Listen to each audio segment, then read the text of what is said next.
जय श्री महाकाल।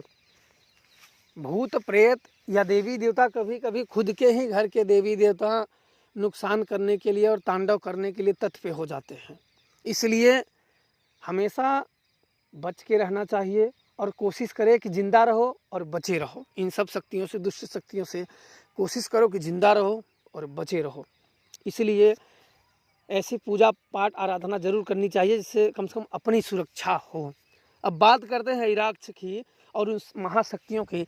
जब उस महिला पे मैं आ गया अपने स्थान पे, जब यहाँ पूजा पाठ में अपने लग गया, तो उसके लड़के का फ़ोन आया कि गुरुजी मेरी माँ बीमार है, आप उसे थोड़ा सा देखिए। तो देखने के बाद यहाँ से मैंने जब भेजा एक शक्ति को, एक प्रेत था जो कि शक्तिशाली एक महाप्रेत है, उसको मैंने भेजा कि देख क्या है। उसने गया तो घर के देवी देवताओं को रुष्ट पूजा ना पाने के कारण वो बोले कि पूजा नहीं पा रहे हैं इसलिए वो रुष्ट हैं। तो बोले अच्छा ठीक है। तो हाथ भभूत मैंने यहाँ से दिया तो अच्छा थोड़ा सा ठीक हुआ। अगले दिन फिर फ़ोन आया कि गुरुजी मेरी माँ बोल रही है कि मुझसे खाना नहीं खाया जा रहा है, फिर देख लो कोई कुछ आ तो नहीं गया है। बोला अच्छा ठीक है।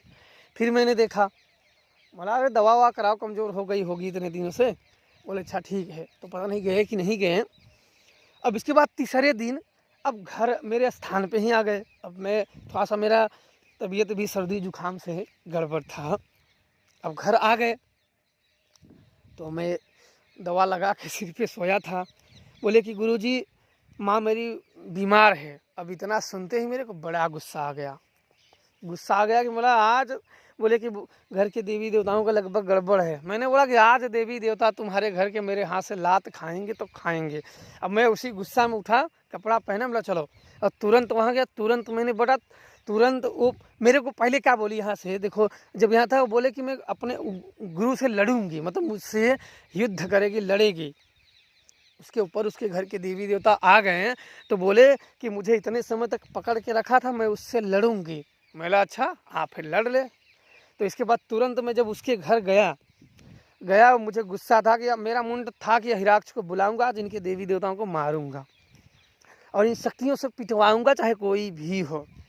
और यहाँ से नहीं हुआ तो महाकाली के, शमशान काली के भंजन मंत्रों का जाप करूंगा, फिर तब देखता हूँ कि कौन आता है। और मैंने वहीं जब वहाँ गया तो तुरंत उसके ऊपर सवारी महिला के ऊपर आ गई। तो बोली कि तुम मुझे पहचानते हो?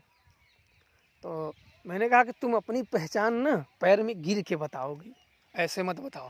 बोले कि अच्छा तुम्हारी इतनी हिम्मत मुझे। बोला कि देख ले, तू अपनी पहचान पैर में गिर के नहीं बताएगी ना तो तुम मानना, और तू भी क्या सोचेगी। बोले कि अच्छा। तो बोले मैं तुमसे लड़ूंगी। बोला आजा, इसीलिए तो मैं आया हूँ, मैं भी देखता हूँ कि तेरे अंदर कितनी पावर है लड़ने के लिए। मैंने तुरंत हाथ जोड़ा, हिरण्यकश्यप का आवाहन किया। उसका नाम लेते ही वो रोने लगी महिला। बोले नहीं नहीं मुझे छोड़ दो, मुझे जाने दो। वो तुरंत उसका नाम लेते ही जब उसके देवी आकाश मोहिनी थी, पहले उसको पूजा मंगवाया था। देखो मैंने मीठा मंगवाया, उसके घर के देवी देवताओं को मैंने मीठा मंगवाया, शराब मंगवाया, और ये गांजा और भी अगरबत्ती कपूर ये सब मंगवाया। शराब भी मैंने मंगवाया, मीठे भी, वस्त्र भी। तो मैंने उसे कहा कि ले। तो बोले ये सब मैं नहीं लूँगी। मतलब उसने सामने से उसी का, जैसे उसी के घर से, उसी के घर वालों से जो उनकी पूजा करते थे उन्हीं के घर वालों से मैंने मंगाया, और वो सब बैठे थे और उन्हीं की शक्तियाँ उन्हीं के माँ के ऊपर चढ़ी थी। बोली ये सब मैं नहीं लूँगी, मैं बड़ा लूँगी, बकरा लूँगी, ये लूँगी, मतलब बहुत बड़ा खर्चे वाला काम। तो शक्तियाँ उन्हीं के घर की। हम सोचे कि भाई चलो छोटे में कम में निपट जाए तो इनका अच्छा है, लेकिन बोले नहीं। तो वो सारा पूजा, हम लोगों का भी मन ये हो गया कि देखो ये लोग अपने मुंह से शक्तियाँ आके बोल देती हैं ये चाहिए वो चाहिए, इनको ये नहीं कि जो मिला। बोला ठीक है चलो। फिर जब हिरण्यकश्यप को मैंने बोला कि तुम बोलो कौन हो, तो बोले मैं ये हूँ, वो हूँ, आकाश मोहिनी हूँ, ठाकुर हूँ, ठकुराइन हूँ, ब्रह्म हूँ घर की। बोला तुम सब, जब इनके पति और बच्चे जल के मर गए थे, तुम लोग क्या मर गई थी, कहाँ चली गई थी? अब अपनी सिखाने, शक्ति दिखाने, लड़ने के लिए बुलाए हो कि लड़ूंगी, उस समय कहाँ लड़ने के लिए चली गई थी, कहाँ छुप गई थी? जब लोग, इंसान देवी देवताओं को पूजते हैं, क्यों पूजते हैं? सुरक्षा करने के लिए ना, कि ज़रूरत आने पर अपनी जान गंवाने के लिए तुमने क्या किया? जब इन सब की ज़रूरत आई तो अपनी जान गंवा बैठे कि नहीं? और बोलती हो लड़ेंगे लड़ेंगे, तब तक हिराक्ष का वहाँ वो आ चुका था और ये रोने लगी। तब बोलती है नहीं नहीं मुझे छोड़ दो, मुझे छोड़ दो, मुझे छोड़ दो, मैं इनकी सुरक्षा करूँगी। बोला ऐसे नहीं।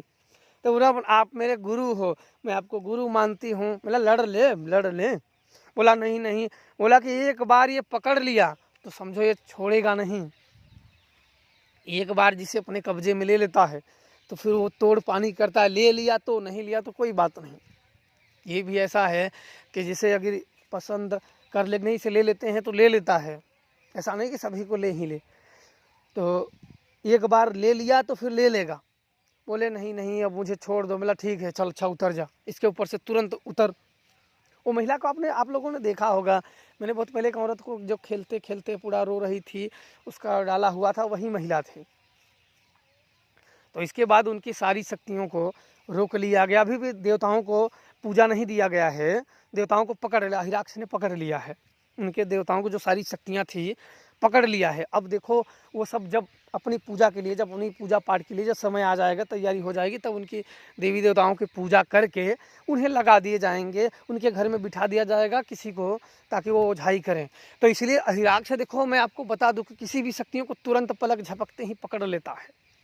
ओझा मोझा ये सब तो ओझा के साथ तो गोझा पो देगा। 2 मिनट 5 मिनट में इनका कचुम्बर निकाल देता है। ये वीर ऐसा है कि आज्ञा मिलते हैं। तो इसलिए ऐसी शक्तियाँ, कुछ ऐसी शक्तियाँ होती हैं जो घर के बर्बाद कर देती हैं। सोच लो कि जिसके घरों में वो व्यक्ति मर गया हो, जिसके घरों में ऐसे जल गए हो बच्चे, उसके घरों पे क्या बीतती होगी, क्या समस्याएं आती होंगी। तो इसलिए कोई भी हो हमेशा अगर मदद करनी चाहिए। और ओझाओं ने और जानकारों ने क्या किया, झूठ मूठ के लोगों को तुम्हारे पास बरम है तो ये है वो है, उन्होंने इसे कर करके बेचारे को 17-18 सालों से उन सबको मतलब परेशान किया झूठ मूठ के।